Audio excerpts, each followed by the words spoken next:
Hello there everyone, I'm Christina of CSLdesigns and today I'm going to be showing you my jewellery making must-haves. So basically the tools that I use all the time and I pretty much couldn't be without.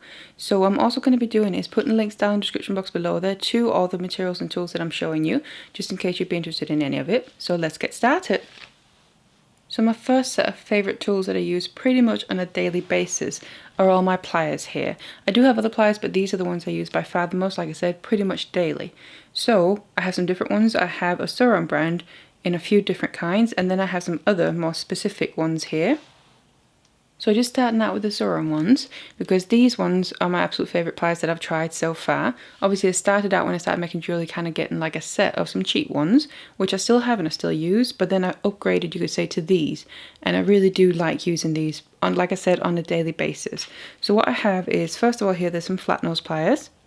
They're kind of the widest ones. And then there's, I find them, there's the chain nose pliers. So same principle, but they're just smaller.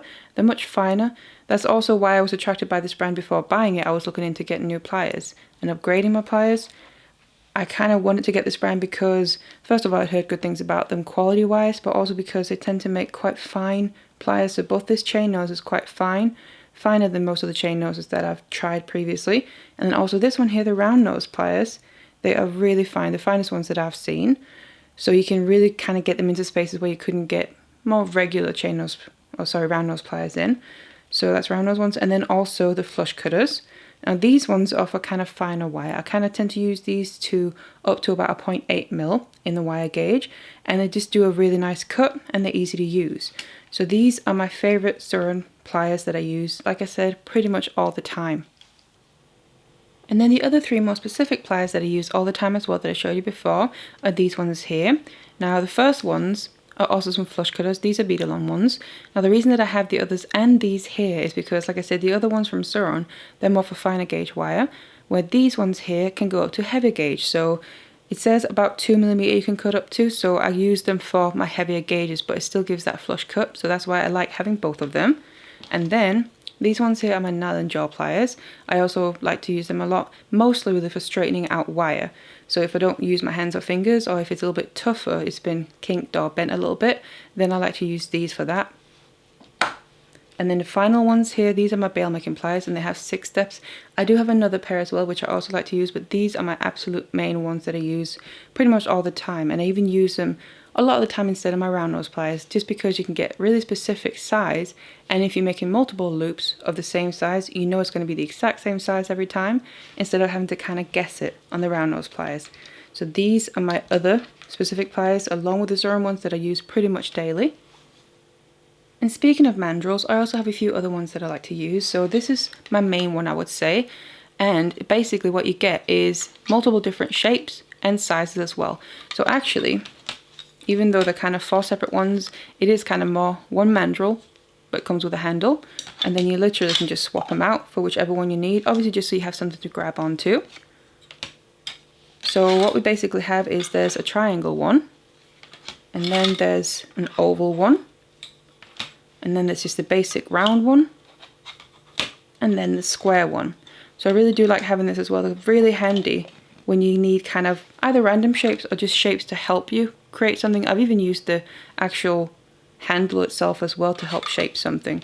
So I use this quite a lot as well. It's really handy just to have around. Instead of also having maybe multiple different ones just to achieve this, I just have this that you can kind of swap out and use, and it doesn't take up that much space. So some other mandrels I like to use a lot, they're technically not mandrels, but what they are these crochet hooks here. So it's a whole set of them, and these specific ones are metal.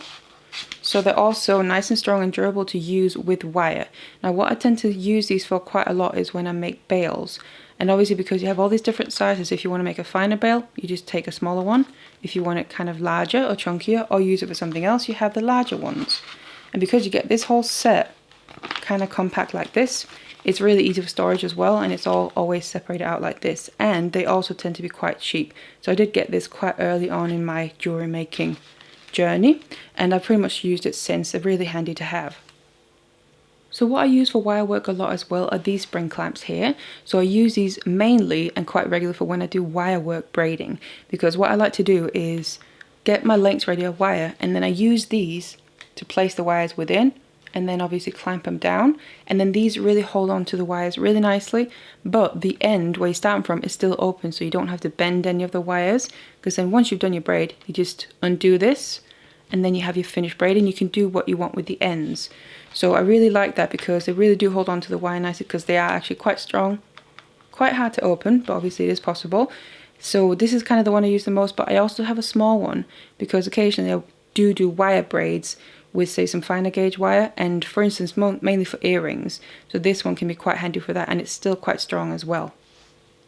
So moving on from the tools that I mainly use for wire work all the time, what I also use pretty much daily are these macrame boards here.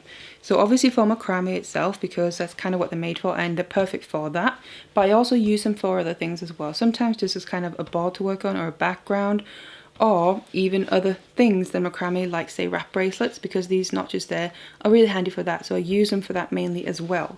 Now I also have both the large and the small because I think that's really handy. Sometimes it's better getting the little one out because it's a little bit less bulky, but also if you're only making a smaller piece, like maybe a bracelet, you can do that on the long way, or earrings as well, instead of having to get the large one out. But obviously the large one is handy for bracelets, but also things like necklaces. So ever since these came out, I think they're just perfect for macrame and other things as well.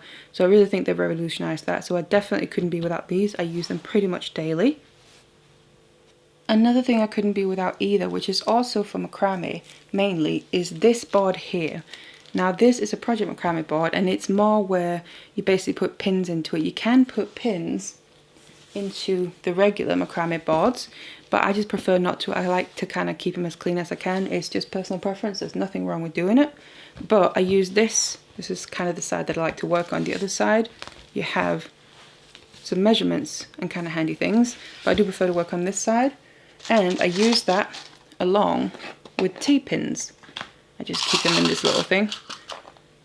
So basically, it's mainly micro macrame that I work with on this board here, so I use the T-pins to help keep the work in place.